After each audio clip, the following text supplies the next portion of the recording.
দরজায় কাড়া নাচছে ঈদকে সামনে রেখে চট্টগ্রামের আঞ্চলিক মানুষগুলো যেন কেনাকাটায় ব্যস্ত হয়ে পড়েছে।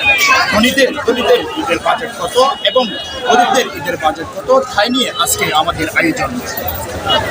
আসলে তো যে পরিস্থিতি দেখা যাচ্ছে মার্কেটের মধ্যে, আমার মনে হয় না কেউ গরিব আছে।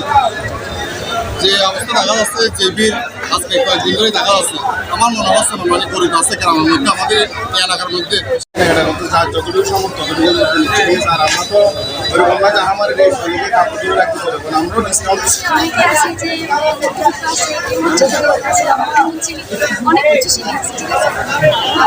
দর্শক, একই এলাকায় দুই পক্ষের বসবাস। এক পক্ষ উচ্চবিত্ত, অন্য পক্ষ নিম্নবিত্ত।